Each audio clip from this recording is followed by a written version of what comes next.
திருவண்ணாமலை மாவட்டம் வந்தவாசி ஜலகண்டேஸ்வரர் கோயிலில் சிறப்பு அபிஷேக ஆராதனை நடைபெற்றது. சனி பிரதோஷத்தையொட்டி ஜலகண்டேஸ்வரர் கோயிலில் உள்ள நந்தியம்பெருமானுக்கு பால், தயிர், பன்னீர் உள்ளிட்டவற்றால் சிறப்பு அபிஷேகம் செய்யப்பட்டது. தொடர்ந்து ஜலகண்டேஸ்வரரும் அம்பாளும் நந்தி வாகனத்தில் எழுந்தருளி பக்தர்களுக்கு காட்சி தந்தனர். பிரதோஷ வழிபாட்டில் திரளான பக்தர்கள் பங்கேற்று சுவாமி தரிசனம் செய்தனர்.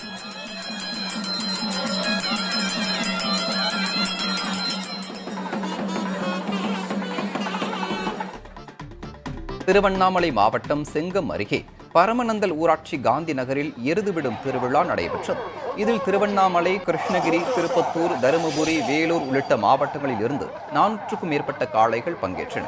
100 மீட்டர் தொலைவை குறைந்த வினாடியில் கடந்த முதல் 3 காளைகளின் உரிமையாளர்களுக்கு இருசக்கர வாகனங்கள் பரிசாக வழங்கப்பட்டன. இதில் காளைகள் முட்டியதில் 10க்கும் மேற்பட்டோர் காயமடைந்தனர்.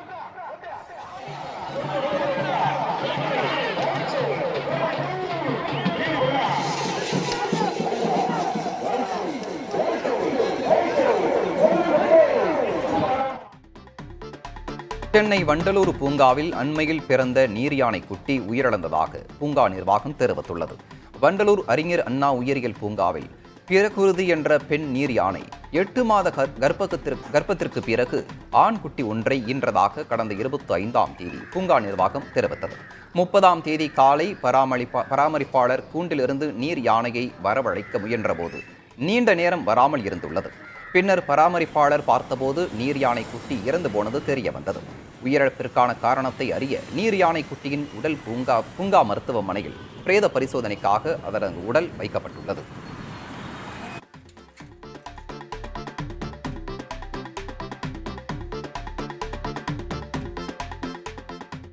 புதுக்கோட்டை மாவட்டம் அறந்தாங்கி அருகே தாந்தானி ஊராட்சிக்குட்பட்ட செட்டிக்காடு கிராமத்தில் மாநில அளவிலான கபடி போட்டி நடைபெற்றது.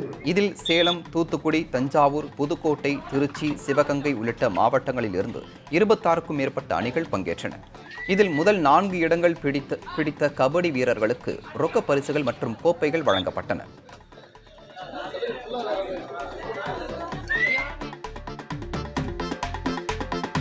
ஞாயிற்றுக்கிழமை விடுமுறை தினத்தை முன்னிட்டு தேனி மாவட்டம் பெரியகுளம் அருகே கும்பக்கரை அருவியில் குளிக்க ஏராளமான சுற்றுலா பயணிகள் குவிந்தனர். அருவியின் நீர்பிடிப்பு பகுதிகளில் பெய்த பருவமழையால் கும்பக்கரை அருவியில் நீர் ஆர்ப்பரித்து கொட்டி வருகிறது. காலை முதலே கும்பக்கரை அருவியில் சுற்றுலா பயணிகள் குளித்து மகிழ்ந்தனர்.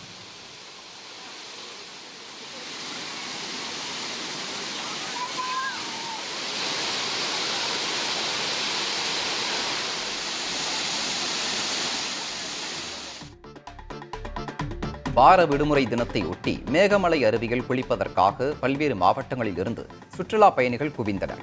தேனி மாவட்டம் ஆண்டிப்பட்டி தாலுகா கோம்பைத்தோடு அருகே வனப்பகுதியில் அமைந்துள்ளது மேகமலை அருவி. 40 அடி உயர பாறையிலிருந்து ஆர்ப்பரித்து விழும் தண்ணீரில் பெரியவர்களும் குழந்தைகளாக மாறி நீண்ட நேரம் குளித்து மகிழ்ந்தனர்.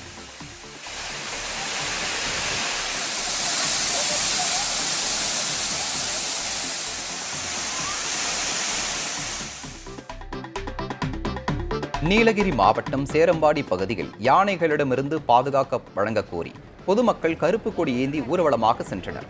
கூடலூர் மற்றும் பந்தலூர் சுற்றுவட்டார பகுதிகளில் வனவிலங்குகள் தாக்கி மனிதர்கள் உயிரிழப்பது தொடர்கதையாக உள்ளது. இந்நிலையில் யானைகளிடமிருந்து பாதுகாக்க வழங்க வேண்டும் என்று விவசாய பயிர்களை வனவிலங்குகளிடமிருந்து பாதுகாக்க வேண்டும், ஊருக்குள் சுற்றித் திரியும் யானைகளை வனப்பகுதிக்குள் விரட்டி அகழி அமைக்க வேண்டும் என்பன உள்ளிட்ட கோரிக்கைகளை வலியுறுத்தி சேரம்பாடி பகுதியில் கருப்பு கொடி ஏந்தி ஊர்வலம் நடைபெற்றது.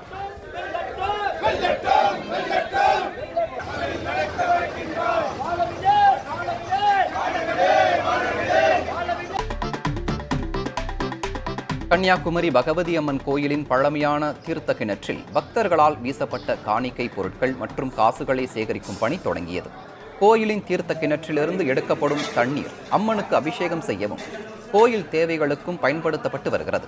இக்கிணற்றில் பக்தர்களால் காணிக்கையாக வீசப்படும் காசுகள் மற்றும் பொருட்கள் கிணற்றை மாசுபடுத்தாமல் இருக்க இரும்பு வலைகளும் அமைக்கப்பட்டுள்ளன. இந்நிலையில் தீர்த்த கிணற்றில் வீசப்பட்ட காசு மற்றும் பொருட்களை சேகரிக்கும் பணி தொடங்கியது. நீண்ட காலமாக இக்கிணற்றின் பக்கவாட்டு பகுதிகள் சுத்தப்படுத்தாமல் இருப்பதால் அதில் படிந்துள்ள தூசுகளை சுத்தப்படுத்தும் பணிகளும் மேற்கொள்ளப்பட்டுள்ளன.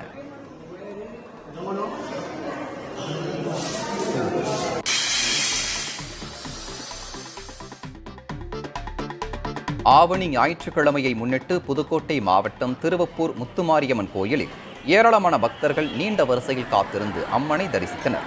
ஆவணி ஞாயிற்றுக்கிழமையை முன்னிட்டு அம்மனுக்கு சிறப்பு அபிஷேக ஆராதனைகள் நடைபெற்றன.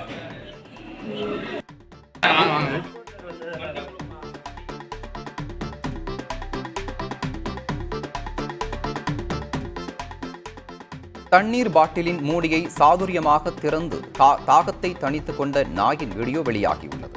வேலூர் மாவட்டம் காட்பாடி அருகே சுற்றித் திரிந்த நாய் ஒன்று சாலையோரம் வீசப்பட்டிருந்த தண்ணீர் பாட்டிலில் இருந்த தண்ணீரை குடிக்க முயற்சித்தது. ஆனால் பாட்டிலின் மூடி அதற்கு தடையாக இருந்ததால் சிறிது நேரம் மூடியை தன் வாயால் கவ்வி ஒரு வழியாக மூடியை கழற்றியது. இறுதியாக தண்ணீரை குடித்து தாகத்தை தணித்துக் கொண்டது.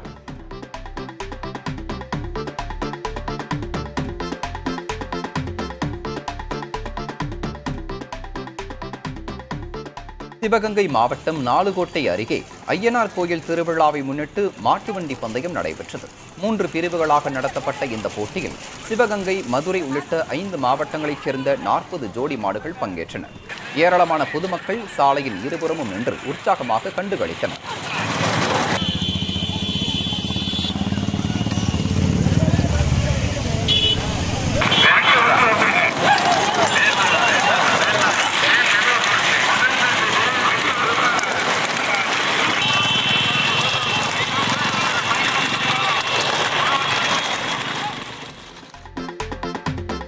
நீலகிரி மாவட்டம் கூடலூரில் நடைபெற்ற கிருஷ்ண ஜெயந்தி ஊர்வலத்தில் நூற்றுக்கணக்கான குழந்தைகள் கிருஷ்ணர் மற்றும் ராதை வேடம் அணிந்து பங்கேற்றனர்.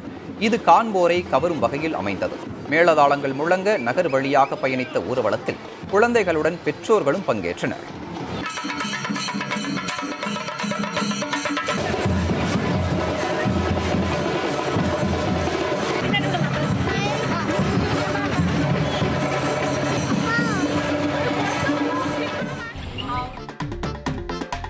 சேலம் மாவட்டம் மேட்டூர் அருகே நங்கவள்ளி கால்நடை வார சந்தையில் விற்பனை அமோகமாக நடைபெற்றது. மேட்டூர் சுற்றுவட்டார பகுதிகளில் தொடர் மழை பெய்து வருவதால் விவசாய பணிகள் மேற்கொள்வதற்காகவும் மாடுகள் வளர்ப்பதற்கு உரிய வகையில் பசுமையான சூழல் நிலவி வருகிறது. இதன் காரணமாக பசுமாடுகளுடன் கன்றுகளையும் விவசாயிகள் அதிக அளவில் வாங்கி சென்றனர். கறவை மாடு கன்றுகள் 35,000 முதல் 1 லட்சம் ரூபாய் வரை விற்பனை செய்யப்பட்டது.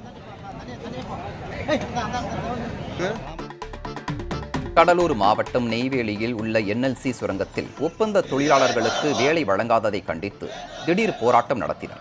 2வது பழுப்பு நிலக்கரி சுரங்கத்தில் 18 ஆண்டுகளாக பணிபுரியும் ஒப்பந்த தொழிலாளர்கள் 40 பேருக்கு திடீரென வேலை வழங்காமல் இருந்துள்ளனர்.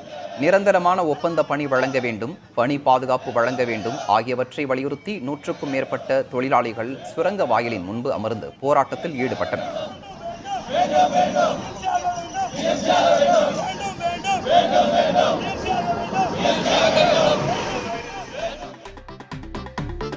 திருவள்ளூர் மாவட்டம் திருத்தணியில் சாலை பாதுகாப்பு விதிகள் குறித்து லாரி உரிமையாளர்களுடன் வட்டார போக்குவரத்து அதிகாரிகள் விழிப்புணர்வு கூட்டம் நடத்தினர். 30க்கும் மேற்பட்ட லாரி உரிமையாளர்கள் பங்கேற்ற கூட்டத்தில் ஆவணங்களை நடப்பில் வைத்திருப்பது, ஓட்டுநர்கள் சாலை பாதுகாப்பு விதிகளை கடைபிடிப்பது, காப்பீடு உள்ளிட்டவை குறித்து விளக்கமாக எடுத்துக் கூறி அறிவுறுத்தப்பட்டது.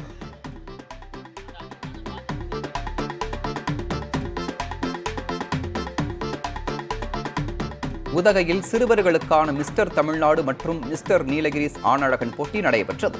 தமிழ்நாடு முழுவதிலுமிருந்து 13 வயதுக்குட்பட்ட 140 சிறுவர்கள் இதில் பங்கேற்றனர். பல்வேறு பிரிவுகளில் போட்டிகள் நடத்தப்பட்டு வெற்றி பெற்றவர்களுக்கு பரிசுகள் வழங்கப்பட்டன.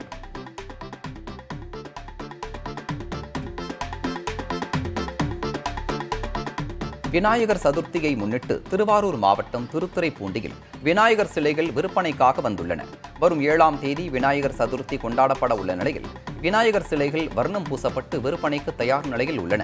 திருத்துறைப்பூண்டியில் 50க்கும் மேற்பட்ட வடமாநில தொழிலாளர்கள் கடந்த 6 மாதங்களாக பல்வேறு வடிவங்களில் விதவிதமான விநாயகர் சிலைகளை தயாரித்துள்ளனர். கோவை மாவட்டம் வெள்ளியங்கிரி கோயிலில் முன்னாள் முதலமைச்சர் ஓ பன்னீர்செல்வம் கோதானம் செய்து வழிபாடு நடத்தினார். வெள்ளியங்கிரி மலை பூண்டி ஆண்டவர் கோயிலுக்கு சென்ற OPS கன்றுடன் பசுமாட்டை தானம் வழங்கினார். முன்னதாக பசுமாட்டுக்கு சிறப்பு பூஜை செய்யப்பட்டது.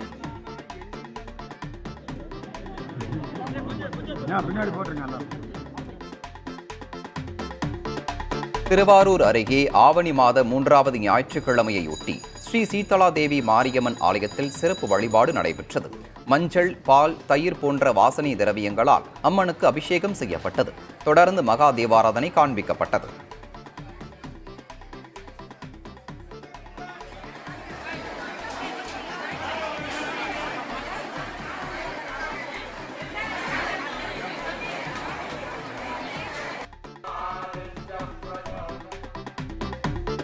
காரைக்காலில் உலக நன்மை வேண்டி தீச்சட்டி, முளைப்பாரி ஏந்தியபடி 1000க்கும் மேற்பட்ட பெண்கள் ஊர்வலமாக சென்று நேர்த்திக் கடனை செலுத்தினர்.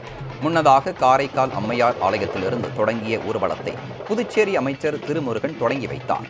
ஆதி பராசக்தி வழிபாட்டு மன்றம் சார்பில் இந்த ஊர்வலத்திற்கான ஏற்பாடு செய்யப்பட்டது.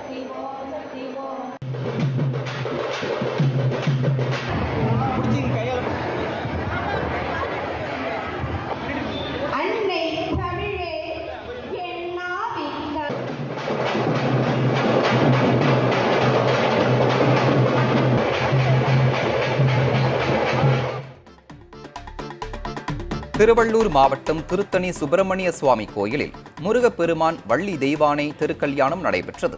நிகழ்ச்சியில் திரளான பக்தர்கள் கலந்து கொண்டனர். திருக்கல்யாணத்தில் கலந்து கொண்டால் திருமணமாகாத பக்தர்களுக்கு திருமணம் நடைபெறும் என்பது நம்பிக்கை என்பதால் ஏராளமானோர் கலந்து கொண்டு தரிசனம் செய்தனர். திருவள்ளூர் மாவட்டம் மட்டுமல்லாது சென்னை, காஞ்சிபுரம், வேலூர், திருவண்ணாமலை போன்ற மாவட்டங்களில் இருந்தும், ஆந்திரா, கர்நாடகா போன்ற பிற மாநிலங்களில் இருந்தும் ஏராளமான பக்தர்கள் குவிந்ததால் சுவாமி தரிசனத்திற்காக 2 மணி நேரம் வரை காத்திருக்கும் நிலை ஏற்பட்டது.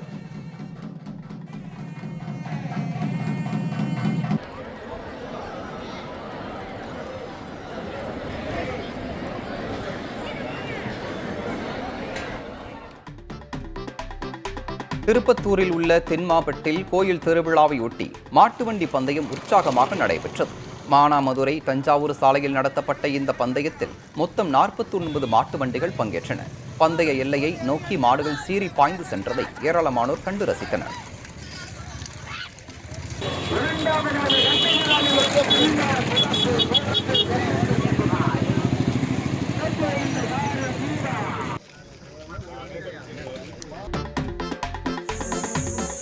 ஈரோடு மாவட்டம் சத்தியமங்கலம் அருகே 12 டன் எடை கொண்ட 17 அடி உயரமுள்ள ஒரே கல்லினாலான ஜோதி சிவலிங்கம் பிரதிஷ்டை செய்யப்பட்டது.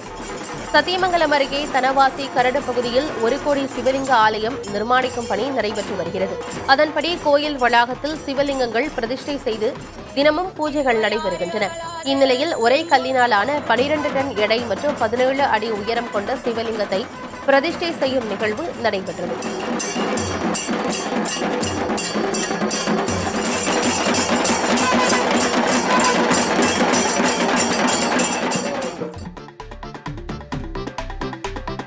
ஞாயிற்றுக்கிழமை விடுமுறை தினத்தை முன்னிட்டு தேனி மாவட்டம் பெரியகுளம் அருகே கும்பக்கரை அருவியில் குளிக்க ஏராளமான சுற்றுலா பயணிகள் குவிந்தனர். அருவியின் நீர்பிடிப்பு பகுதிகளில் பெய்த பருவமழையால் கும்பக்கரை அருவியில் நீர் ஆர்ப்பரித்து கொட்டி வருகிறது. காலை முதலே கும்பக்கரை அருவியில் சுற்றுலா பயணிகள் குளித்து மகிழ்ந்தனர்.